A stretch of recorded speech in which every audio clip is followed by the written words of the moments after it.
Mayong adlaw katawhan sa Dios sa Archdiocese sa Osamis ug sa tanan din kini atong Sibyan nahiabot. Akong timbaya sa tanan nga mga matuohon labi na sa mga devotos gayod ni Senyor San Roque. Kagahapon gud daghan jud gayo ang nagpiesta ni Senyor San Roque. Ang uban gali ga piesta pa ni atong Sabado. Kami sa among bahin ako gidapit gayod nga moadto sa barangay Stimson, Aburdo, sitio sa Tipan nga kanhi nga gitawag og Muntol. Gitapit yun ko ni Daria og ni Frida. Munang salamat kayo dito ko perte daghanang tao. Pero ako yung silang giingnan nga mag-maintain yun og proper distancing. Labi na gayod ang wearing of mask. Nga ako silang giingnan nga nanghugas ba mo? Nangatawa sila kay kining ako silang giingnan yun nga magdala gyud mo alcohol ha. Ako do na jud koy alcohol diri. Nya dili ko kahatag ninyo alcohol ron kay gamay ra nagtuo man ko nga sayo na ning lugara pero bukid man di ay ning Stimson Aburdo. Pero nalipay kayo ako nga nakig lambigit, nakig uban sa katawhan. Nalipay kay ko nga misuroy sa inyong barangay Stimson Aburdo kanhi Montol. Nalipay kay ko Daria og Frida sa inyong pagdapit kanako.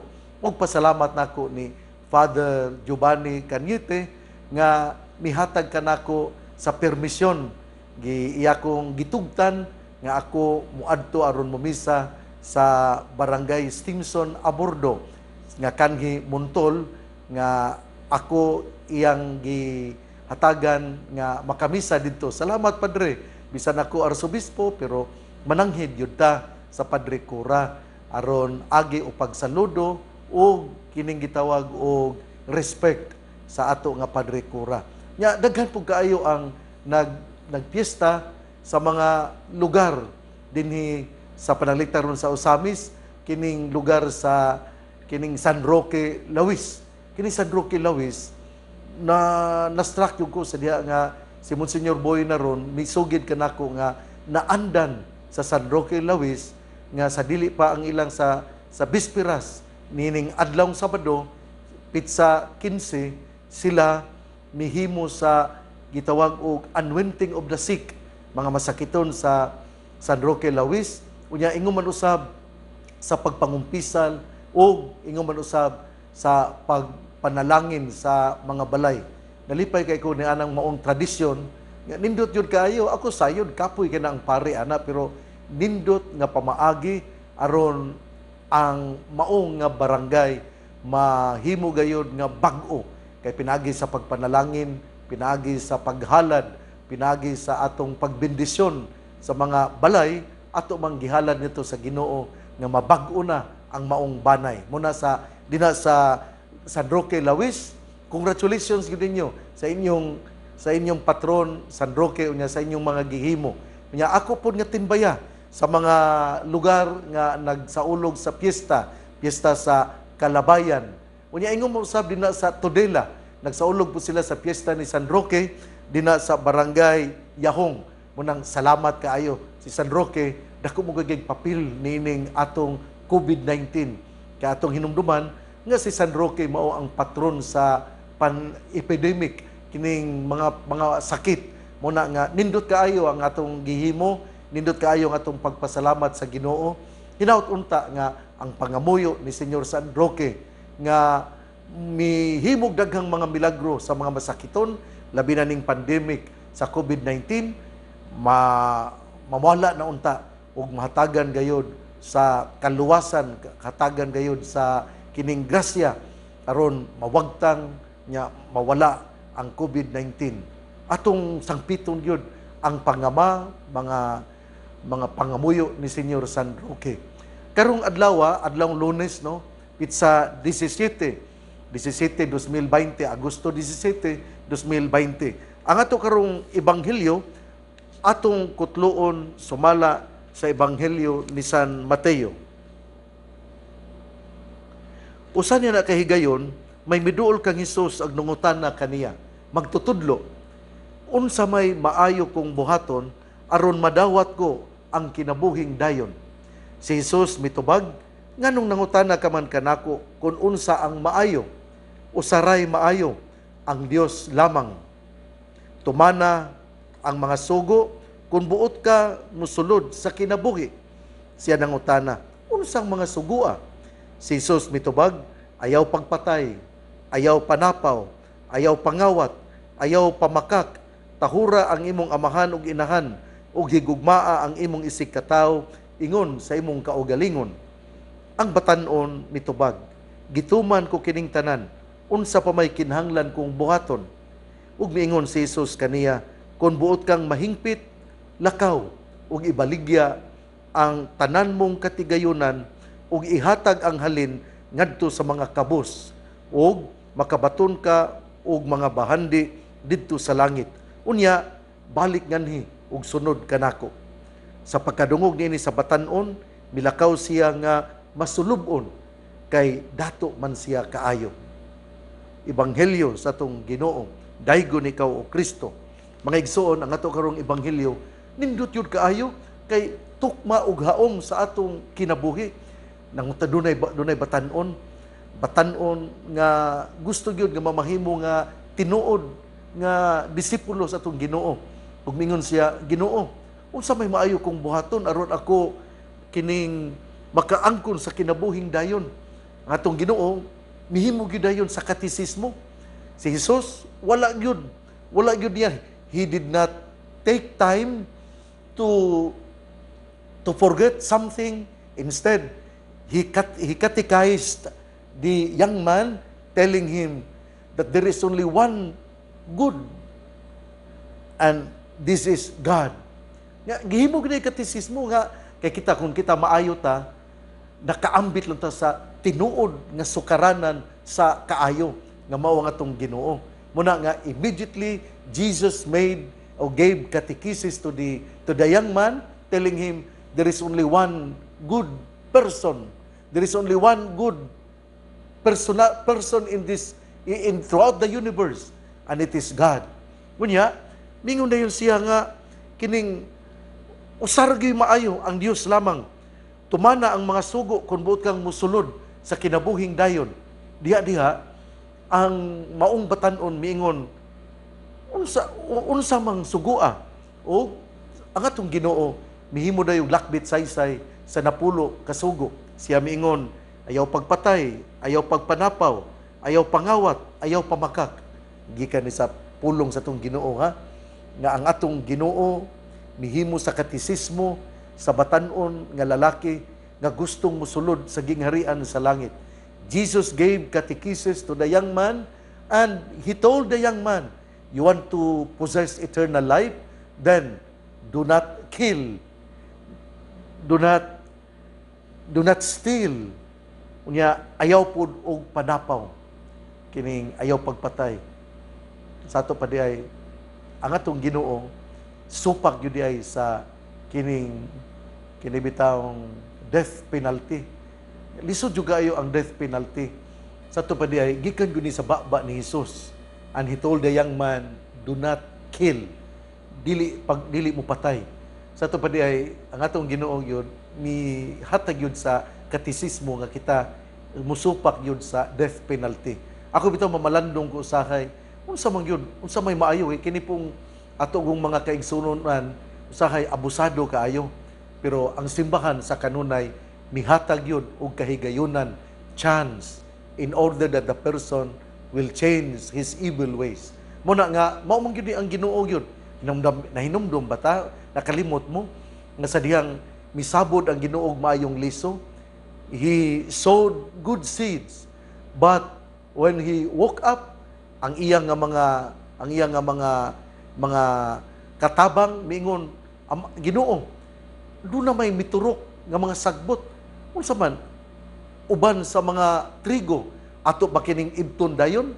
Apan ang Ginoo mingon, ayaw, pasagdi sila nga magtubo o kining sila mo magdungan sila tubo. Sa to pa ang Ginoo yun, the Lord gives us always the chance to reform. Ug mao kini nga ayaw pagpatay, ayaw panapaw, ayaw pagpangawat.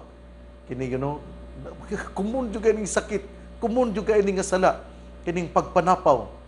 Nagiuban yun nga kining bisag minyo na sila pero gapuyo-puyo ganang ila pang sakmiton ang asawa sa uban o sakmiton ang bana sa uban na lisod yung kay na gyud ayaw panapaw unya ayaw pangawat sus kini gyud ang dinagyod although it is not yet proven labi na ganing PhilHealth atong PhilHealth ba pila ka bilyon ang nangawala unya kung tawgo na sa Senado nanguan dayon kining nagsakit-sakit dayon mo na ba nga kini bitaw atong gobyerno matay akong do na gipadaning kamot unta ang President Duterte really exerted efforts in order to really make his government clean.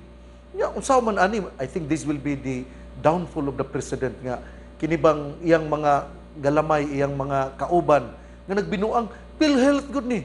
Nya karon nakadungog nakabasa na pud ko nga kining mag-request na pud sila og budget nga pila ka bilyon.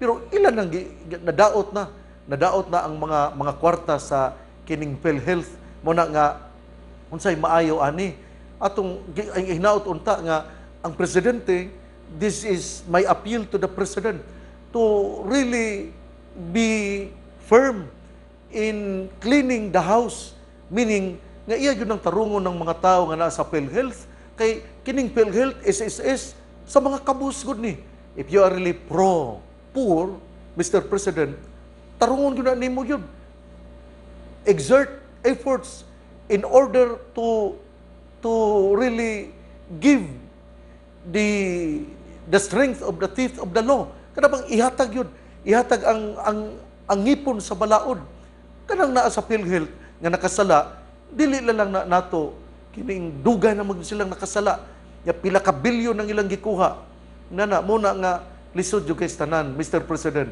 this is my appeal PhilHealth is for the poor and they are now as if they are thieves and the ang kawat gihimo sa mga kabus luoy kayo ang PhilHealth Mr. President mo na nga ipadakop na sila oy kay ang pobre nga makakawat lang bisag usa ka libo prisuhon pobre gali nga kakawat og kining pan gali gipapriso gyud pero ang mga kanang naa kunong naanoon sa PhilHealth nga pila ka bilyon ang ilang gipangawat dugay pa kay presume innocent pastilan mo na lisod jud kay tanan luoy jud kay tanan ang pobre nga makasala priso ang datong makasala unya ra sus paita unya ini kadugayan wala na ang nakasala nga dato mo na nga in this world yun mo nang usahay ang kadaghanan sa mga katawhan di gyud kayo mosalig kay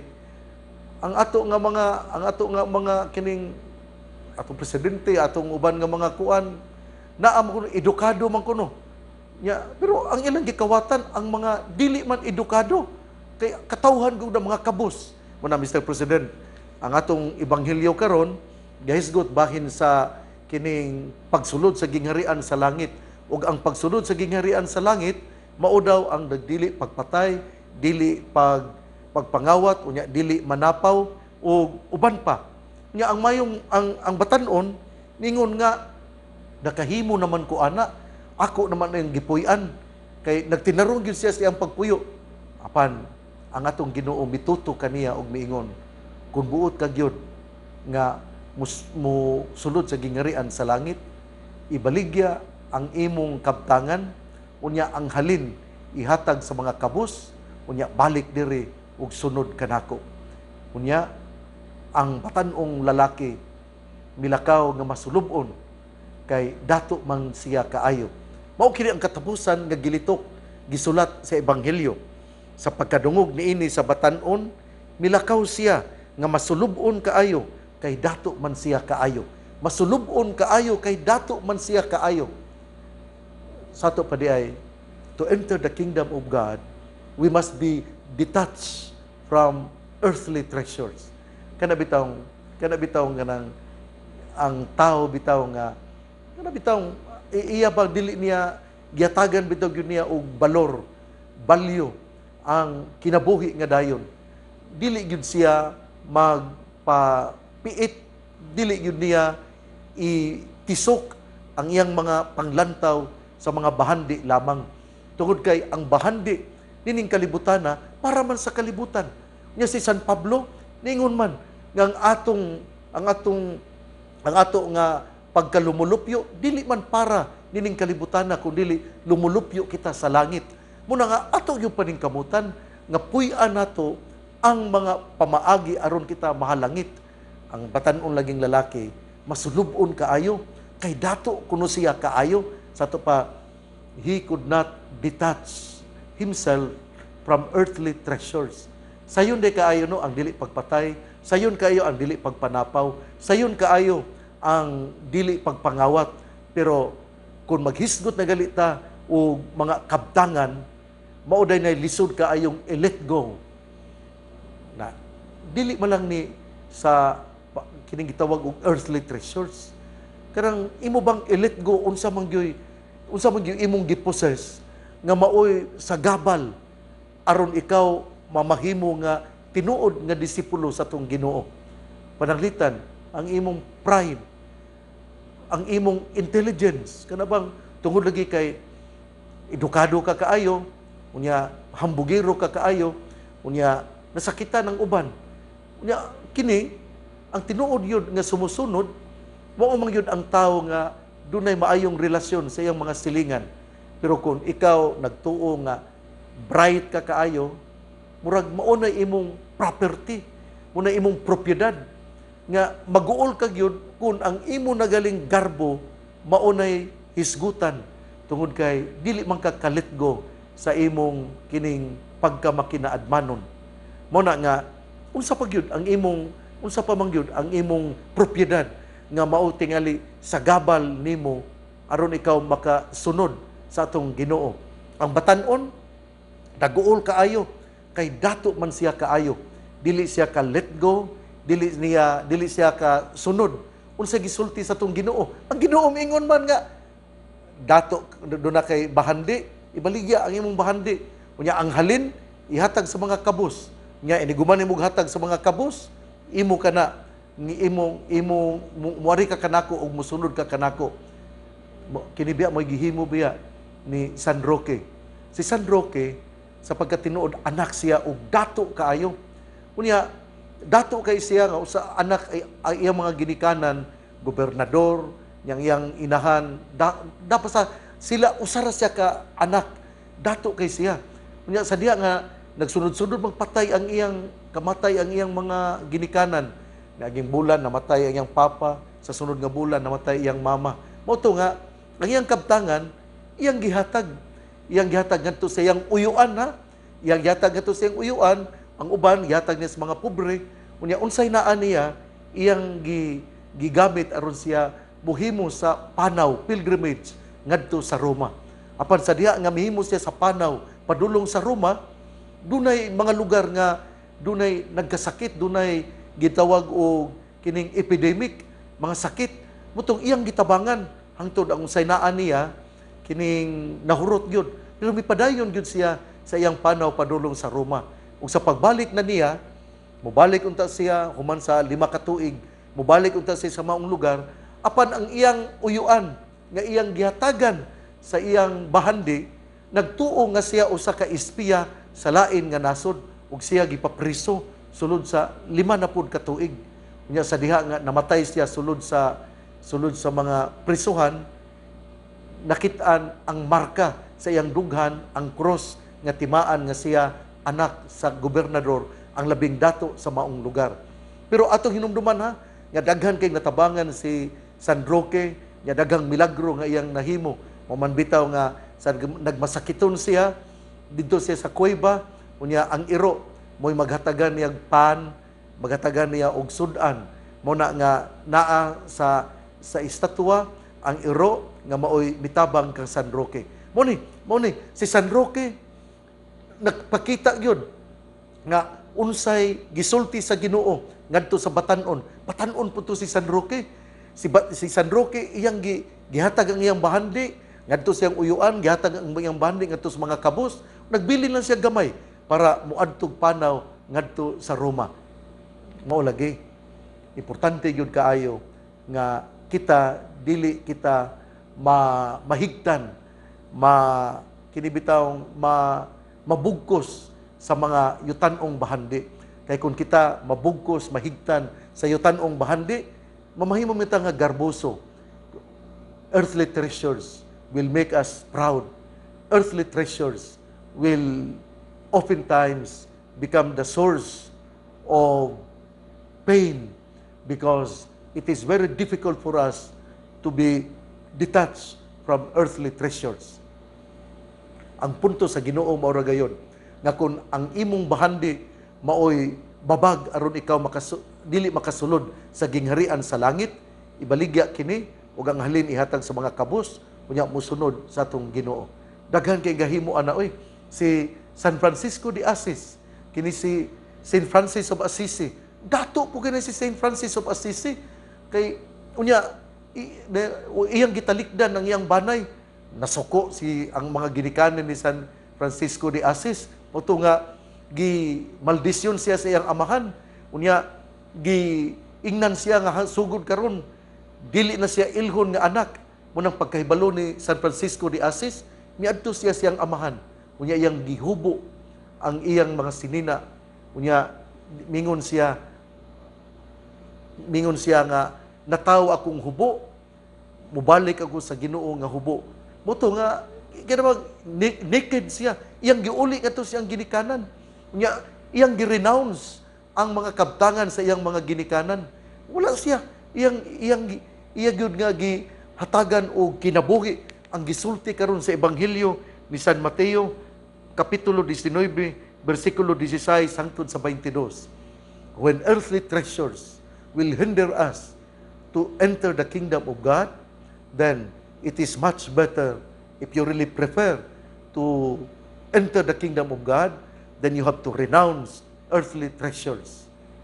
Lisod nga pagtulunan, pero mao kini ang kinabuhi sa mga santos, kinabuhi sa mga tao nga gusto nga mosunod sa gingharian sa Dios.